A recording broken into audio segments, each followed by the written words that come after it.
大家好，我是菲菲老师。Welcome back to Mifi Chinese. Today we enter the new lesson, lesson 5. The title of this lesson is 第一次去中国朋友家。第一次去中国朋友家。Okay, let's dive in.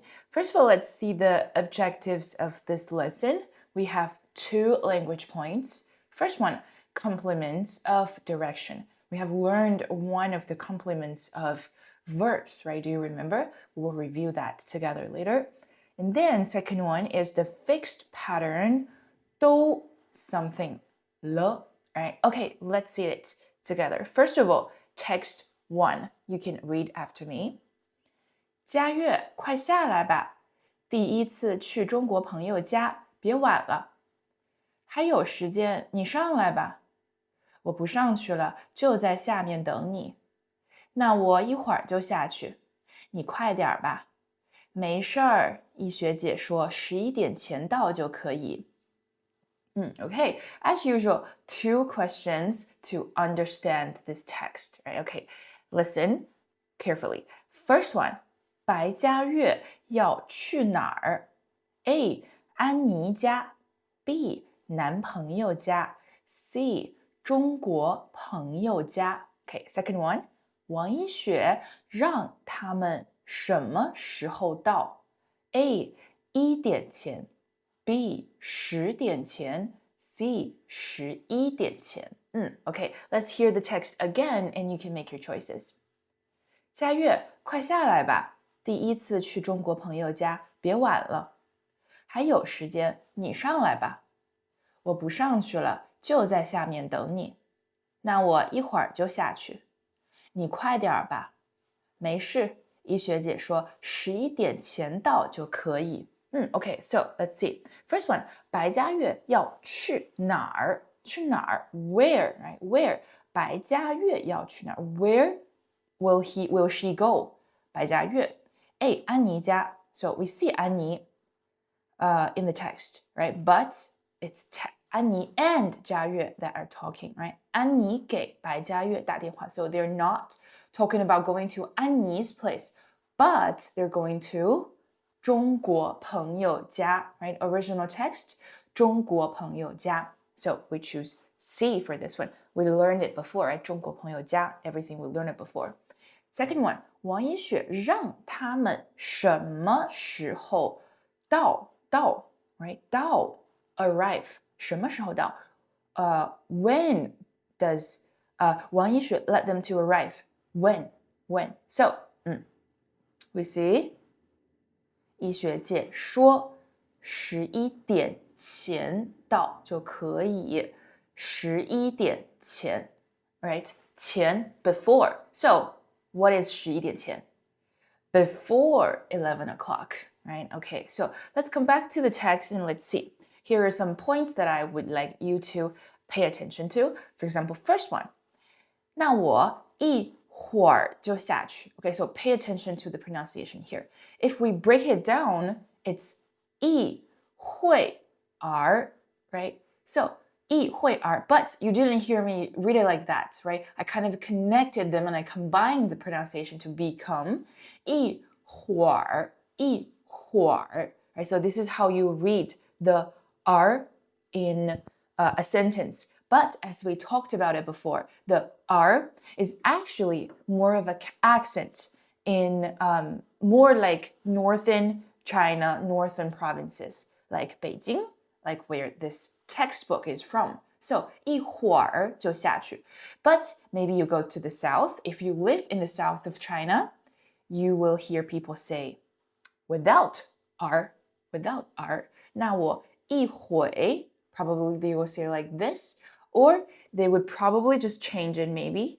那我等一下就下去, right? I'll go later. I'll go down later. It's the same. So, 一会儿 right? 一会儿 pay attention to the pronunciation. 没事 So you heard me read it both ways. 没事 also very often people would say 没事儿 Again, a matter of accent. 没事儿 So you can either say it, you can either say 没事儿 or just 没事 is also okay. Right? Okay, and then next one, 医学姐 So we learned 姐 It means older sister, right? Older sister, 姐姐. So in daily language, we often put it after the name. So we know 医学 is the name.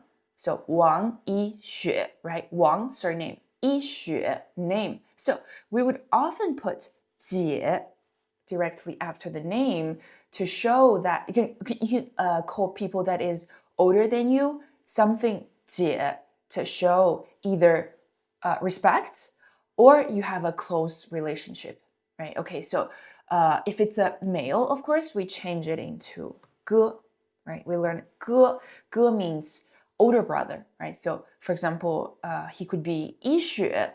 More often, it's a female name. Of course, it could be a male name, but more often, a female name. So, maybe, for example, let's say 小明, right? 小明 could be a male. 小明哥, right? 小明哥, if it's a male. So here, 医学姐说11点前到就可以. Right? Okay, that's our text. Now let's see the vocabularies. You can read after me. We have quite a lot, right? Okay. 快下来上来上去下面面等一会儿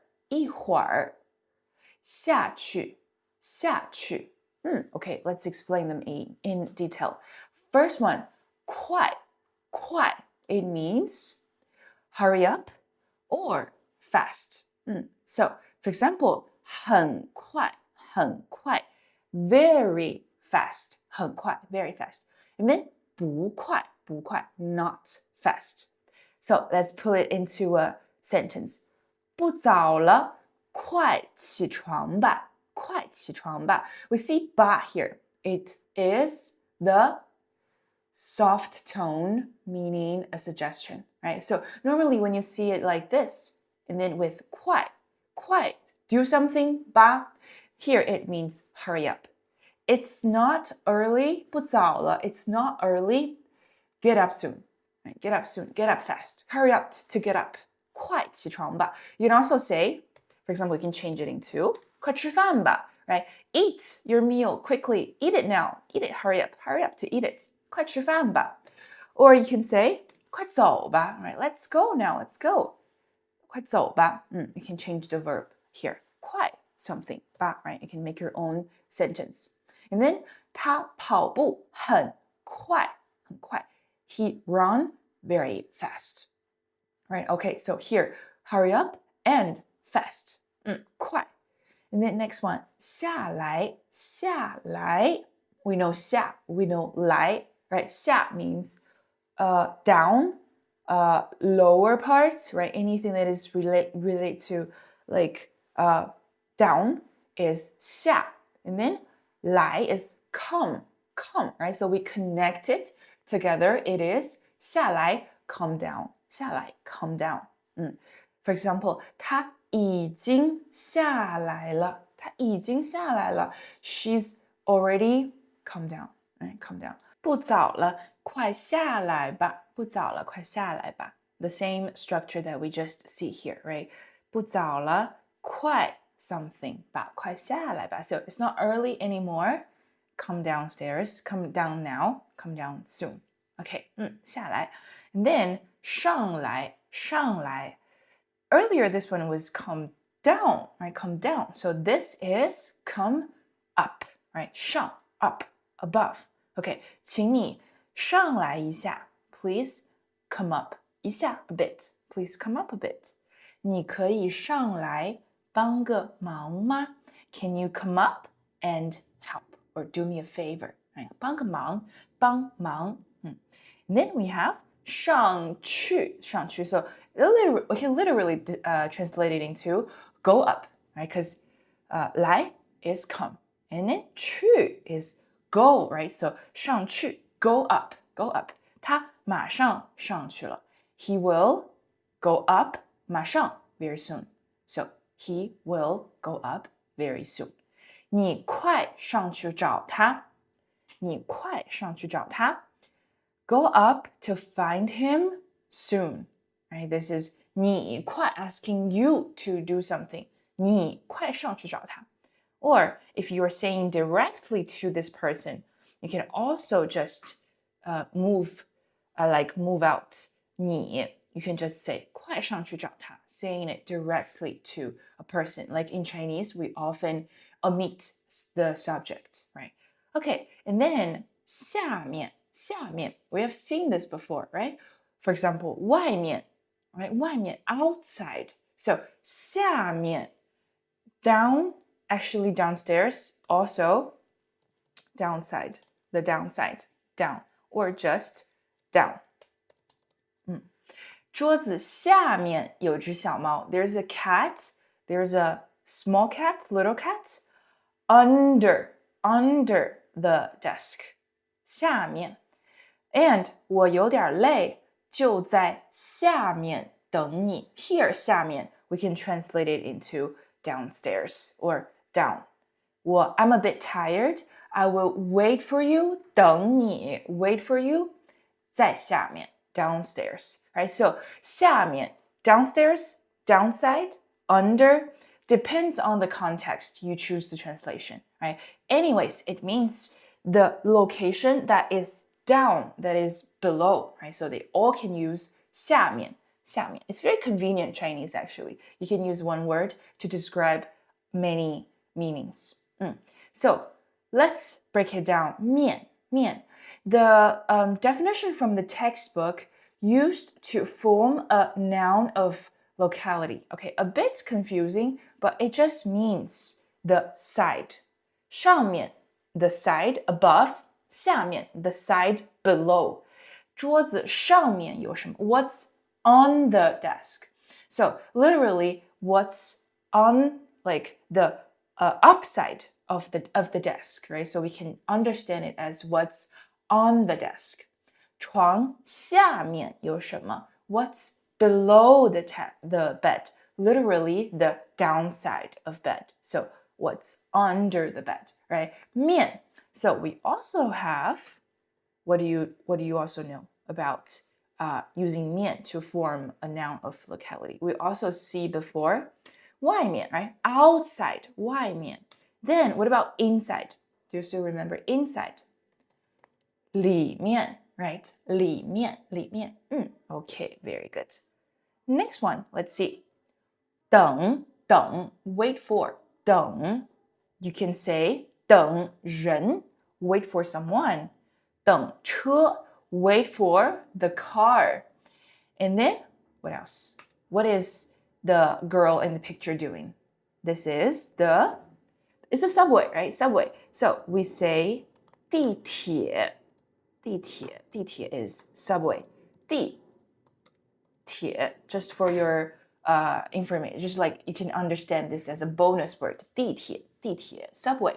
So this girl is 等地铁. So how do you say in a full sentence? The girl is waiting for the subway. This girl. 这个 girl, 女孩, you can say 女孩. This girl, 这个女孩在等地铁. 在等地铁. 在 plus verb means that you're doing something. 这个女孩在等地铁, waiting for the subway. Okay. And then, for example, 我们在这儿等等她吧. 我们在这儿等等她吧. Okay, this sentence, how do you translate it and how do you understand it? Let's wait for her here, right? There are quite a few language points that we learned before. So first, 在这儿, right? 在 plus the location. So 在 is the location indicator. So let's wait for her here. 在这儿 here.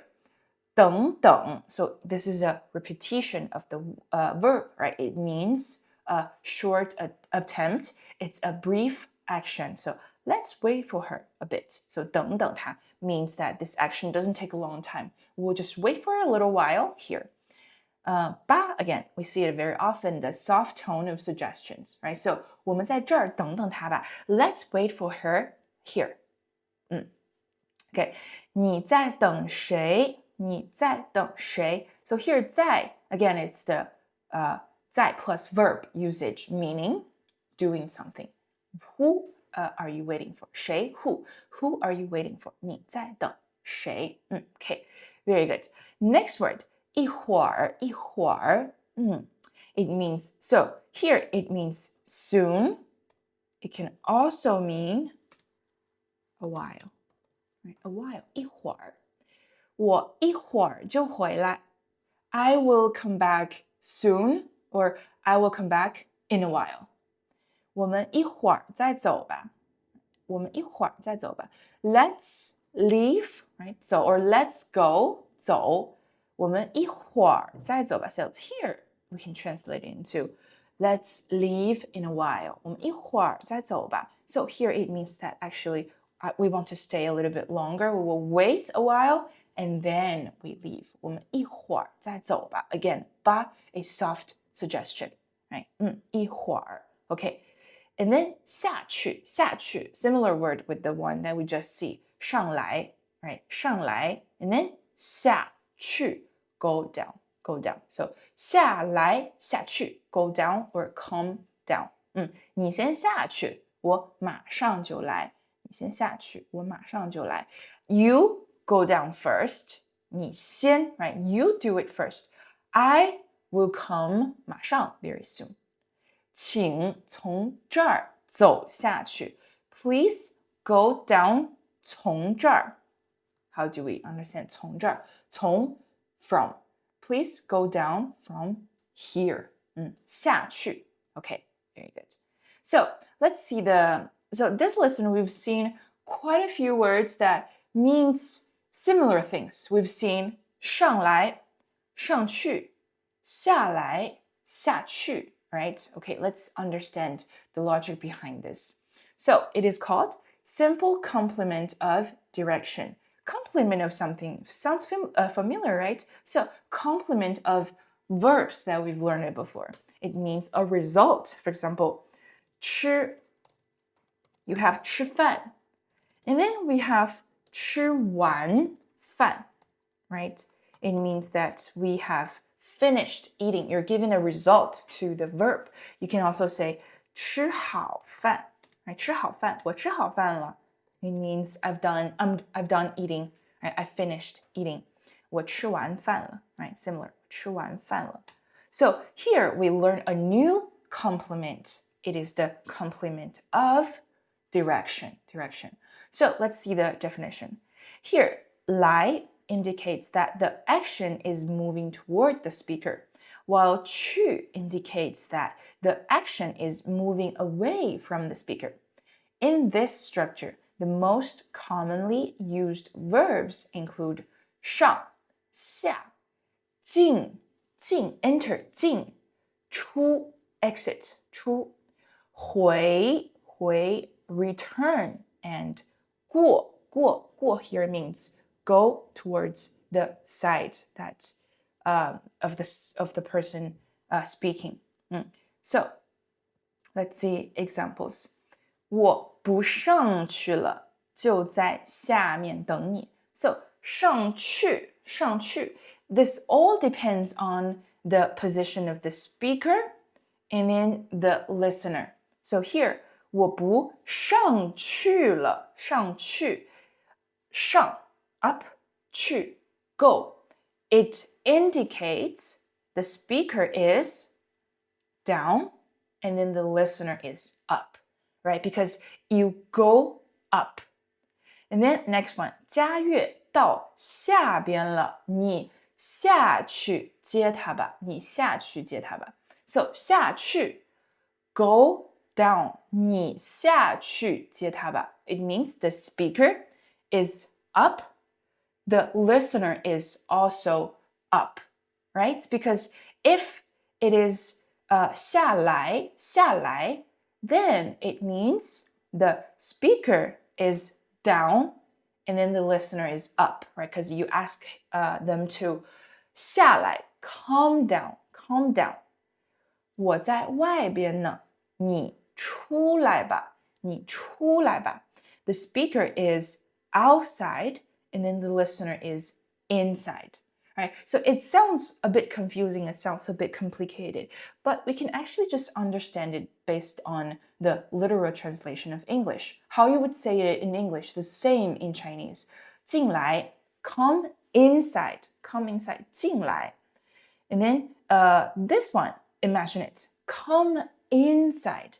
So the speaker is inside, and then he's asking the person outside to come inside, right? So probably you didn't pay attention to this if you are a native English speaker. So here I'm just giving you the more academic name of this language point, which is simple complement of direction.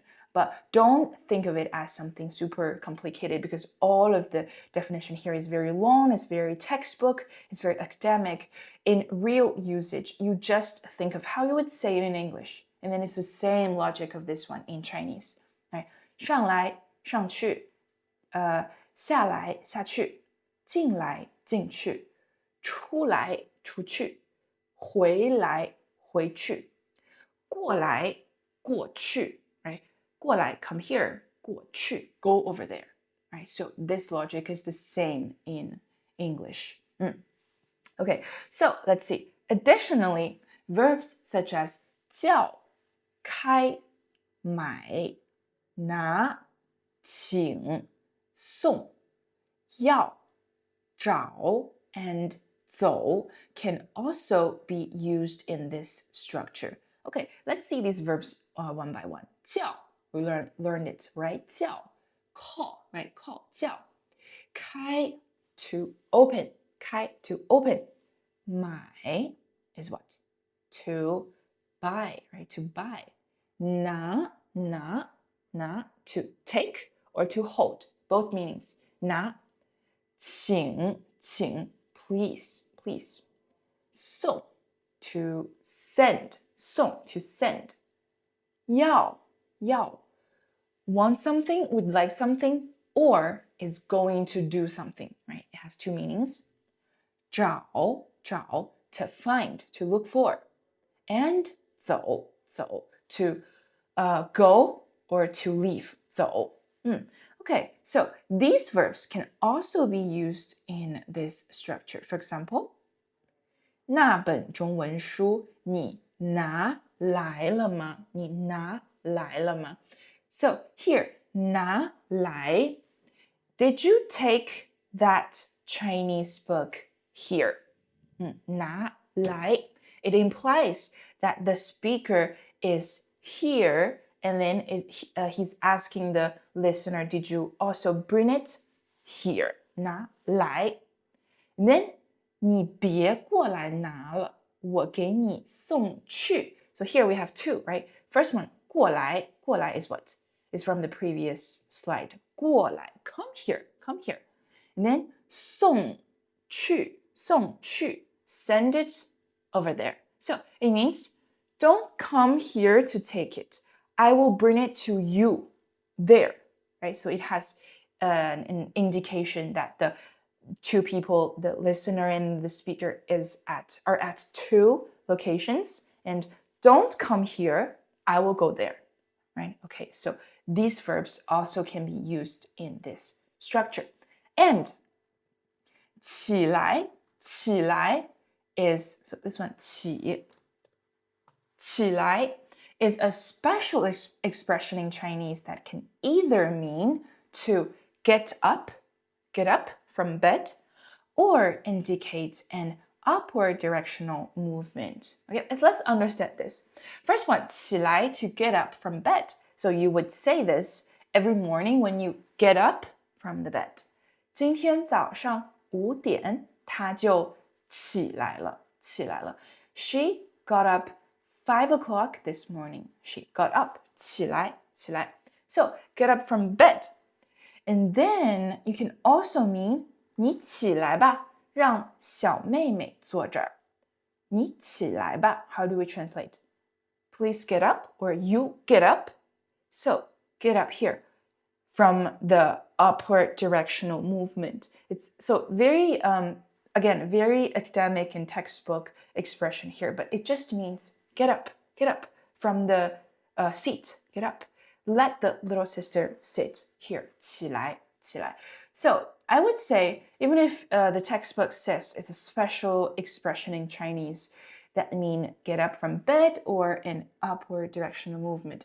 But I think here, just understand it as get up in English, because you can also mean get up from bed or get up from the seat in English, right? So upward movement, get up from the seat or get up from bed, right? 起来. So here, pay attention. We have 起来, but for 起来, we don't say 起去. This is not correct. 起去 doesn't exist. Only 起来. Okay, very good. Right, so next, let's see the second text of lesson 5. You can read after me. 佳悦，安妮，快进来，我给你们介绍一下，这是孩子们的爷爷奶奶。你们好，爸妈，这是白佳悦，这是安妮，他们都是一菲的学生。佳悦、安妮，你们好，这是送你们的礼物。你们太客气了，还拿这么多礼物来。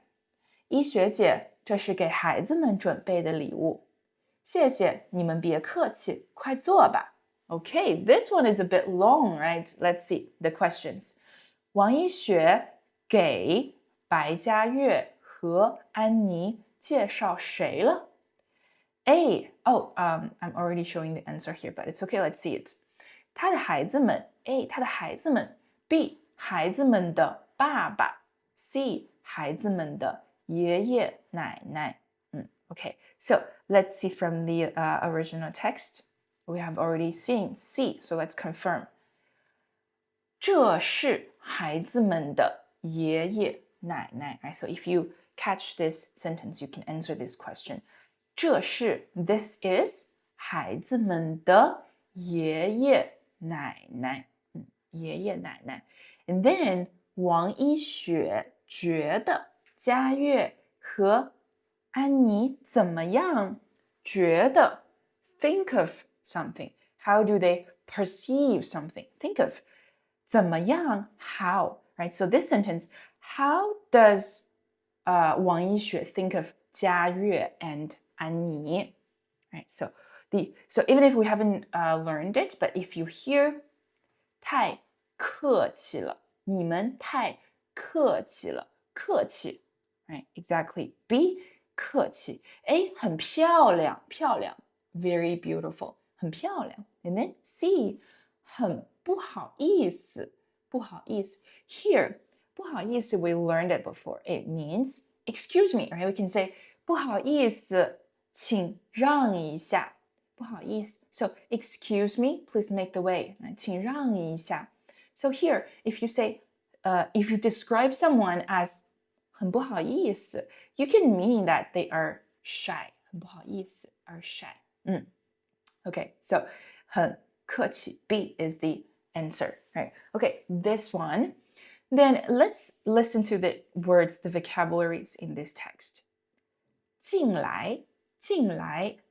爷爷奶奶礼物准备Okay, so let's understand this one by one. First, 进来 So 进 if we say 进 we can translate this verb as enter 进 enter So 进来 we just learned, right? 进 is the verb plus the complement of direction. Then 来 come is the direction. So 进来 come in or get in. Okay. And this indicates that the person who used this verb 进来 is inside and then the listener is outside. And then the speaker is asking the listener to come in. Right? Come in. Okay. For example, 不早了，快进来吧. Right? The same structure we see. 不早了，快进来吧. So here, it's not early anymore. Come inside. Come inside now. Come inside fast. Okay. 请进来坐坐。坐坐, the repetition of verb to mean a short action. Right? So 请进来坐坐. Please come inside and take a seat. So here, 请进来坐坐. It actually doesn't mean that the speaker wants the listener or the owner wants the guest to just come inside and sit for a short time. It doesn't mean that. Here, actually, 请进来坐坐. It's a suggestion, and then it's a way to not give too much pressure to the listener. So it's the owner is describing this as a brief action because it's something casual. It's not something it will take a long time, right? I'm just asking you casually, just come inside and take a seat and sit with us, right? 快进来坐坐. You would normally say this. For example, someone is at your door, right? You would ask them, you would invite them to come in your house and then to have a rest or take a seat, right, for a short time to not give too much pressure to the guest, right? 快进来坐坐.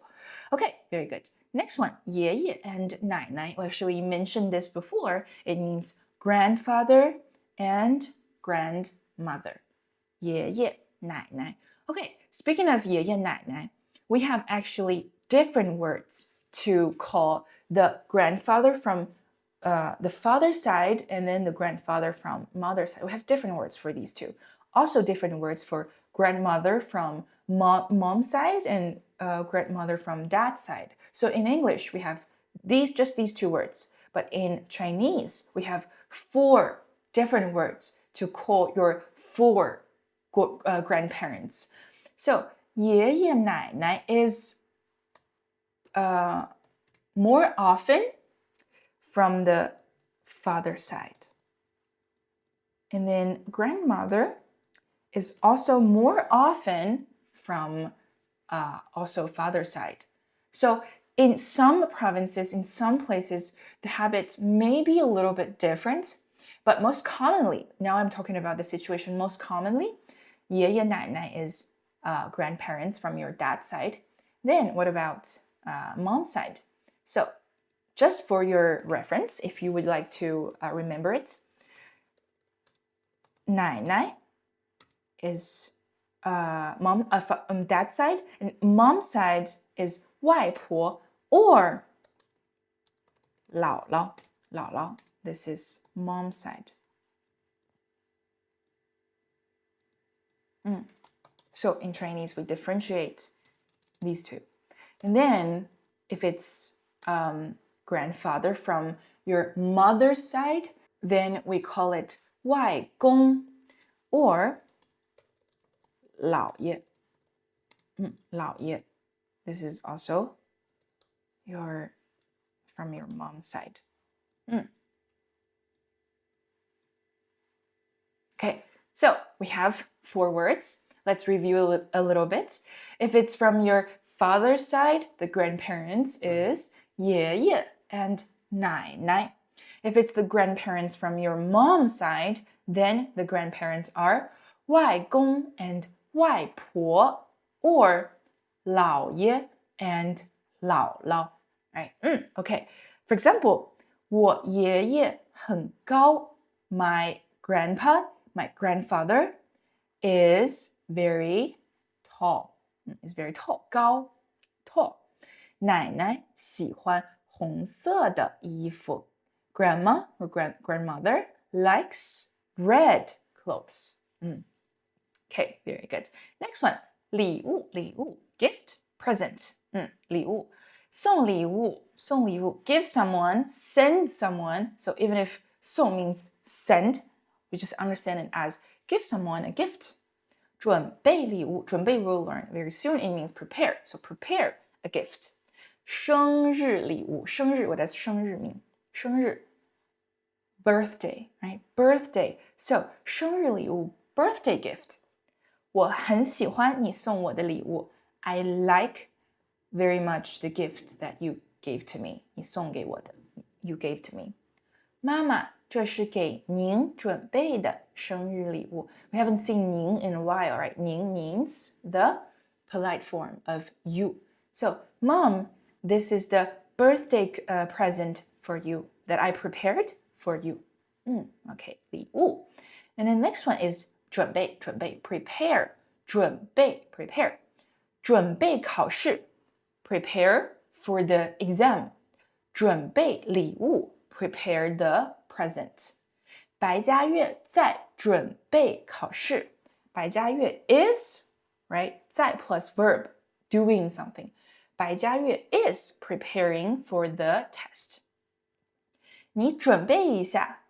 You prepare a bit. We will leave at 9. Okay. And then let's see a further explanation of the complement of direction. So, when a verb takes both a simple complement of direction and an object. So, if the object is a location noun, place it before 来 and 去. If the object is a thing noun, it can be placed either before or after 来 and 去. Again, a bit confusing. Let's break it down. It's actually very easy. For example, 你们太客气了。你们太客气了. So here, how do we understand 你们太客气了 in the original text here?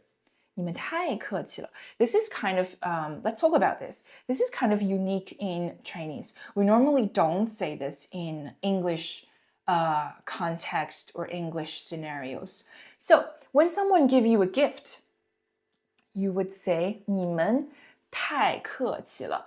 To be humble, to be polite. So, how do we understand 客气 literally? 客 guest. 气 here, it means, actually, 气could mean air, as in the air that we breathe.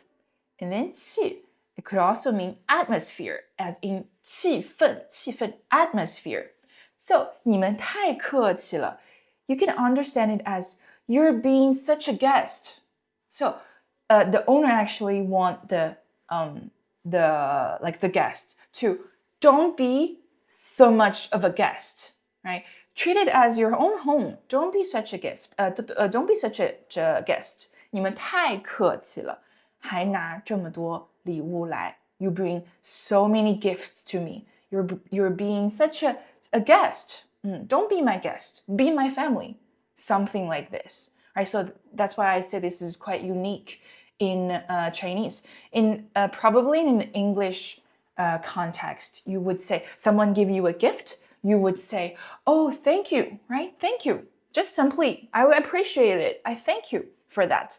But in Chinese, to mean that you're polite, as a common gesture when someone goes to your house and then they give you a gift, you say, 你们太客气了，还拿这么多礼物来. It's a little bit of complaining, but not really complaining, but it's just a little bit of that meaning of don't be such a guest, right? Complaining that you shouldn't be bring me gifts, just treat it as your own home, something like that, right? Okay, I wonder what's the habits in your culture, right? In your country. Would you say something like this? Or you would just say, thank you, I appreciate the gifts, right? Okay, so this is unique. 你们太客气了. So let's continue right here. The example, 你们太客气了，还拿这么多礼物来. So we understand the grammar in the second part here. 拿 to bring, to take, right? 这么多 this many. So actually 这么多 is just a description. We can for now delete it to understand better the complement of direction for now. 拿 is the verb, right? 礼物 here is the thing noun, right? It's the object, but in it's either a location noun or a thing noun. So of course here, 礼物 gift, it's a thing, right? So it's a thing noun. So let's read it. If the object is a thing noun, it can be placed either before or after. So both ways it's okay. Then the example here is 拿礼物来. So of course we can put it here it's after the verb, right? 拿礼物 sorry, here it's before the 来, right? 拿礼物来. Then you could also use it as 拿来礼物. So let's restore the whole original sentence. It was 还拿这么多礼物来. So it is the same. 还拿来这么多礼物 right? 拿来这么多礼物，还拿这么多礼物来 it's the same. But if it's a location now, let's see example 3. 上课了，你们快进教室来吧。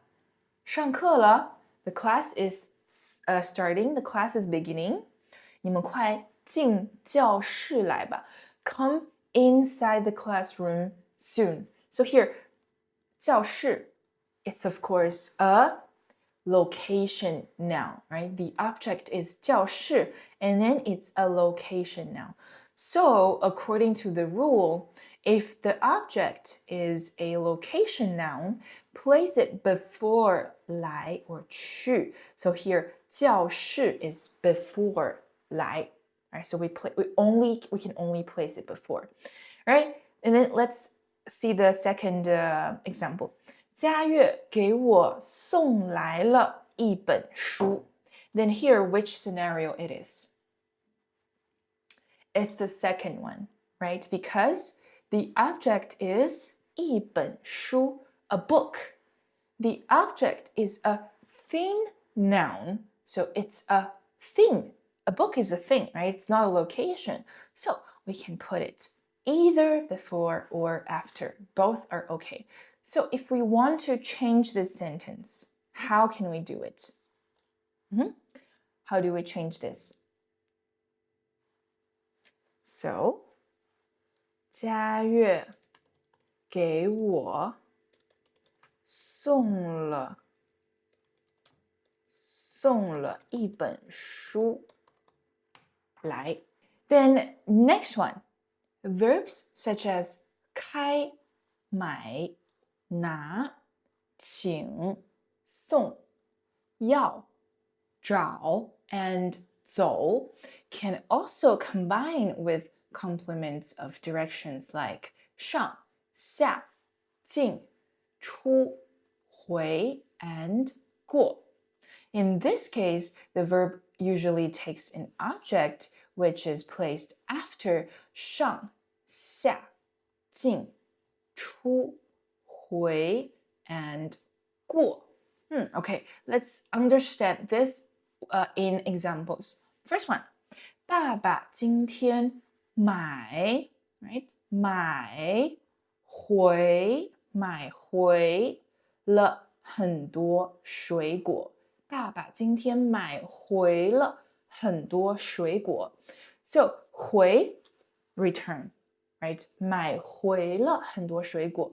So you are indicating that the speaker of the sentence is at home, and then dad also return home from outside. So all of these complement of directions is all based on the context. It's based on where is the location of the speaker and where is the location of the listener or the person that they are talking about, right? Okay, so 买回, dad bought back home, back a lot of fruit today. Right, okay, another one.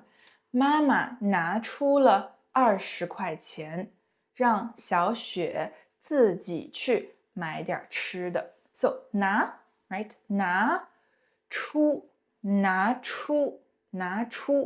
So how do we understand 拿出? 拿 bring or take, right? 出 out, outside, out or exit. 拿出 So mom take out 20元20块钱 let 小雪 buy something to eat for herself 自己 herself Okay, 拿出 take out 拿出 Right, so like all of these verbs that we are talking about today, you don't need to memorize the definition very mechanically. This doesn't help to understand it. Always put it into a sentence and then understand it first by the logic, right? How would you do the action? 买回拿出 These are all very logical based on how you would really do this action in your real life. And then second, based on the context of where is the speaker, where is the listener, or where is the person that is talking about in this sentence, right? If dad is at home and I'm also at home, I wouldn't say 买回 because there doesn't exist the action of dad to return home. It must be dad is originally outside. Maybe he was working, maybe he went on a vacation. Anyway, he's outside. And then he has this action of returning home. So he 买回水果, right? So in a word, understand it based on logic and context. Don't memorize the definition word by word, right? Okay, so we spent a lot of time talking about simple complement of direction today. If you still have any questions, you can put it in the comments and I'll answer it for you. Right? Okay, so that's everything about part 1 of lesson 5. As you know, my mission is to make this HSK Marathon project free and accessible for everyone. So if you found value in my videos and truly want to master what you've learned today, the best way is to pick up my ultimate HSK Companion Workbook. I've designed it following 4 scientifically efficient steps: active recall for vocabularies, formula blocks for grammar, a smart writing section to break down characters for you, and most importantly, high-quality practice questions with detailed explanations to give you instant breakthrough. Grab your copy from the description below. Thank you so much for your support, and I'll see you in the next lesson.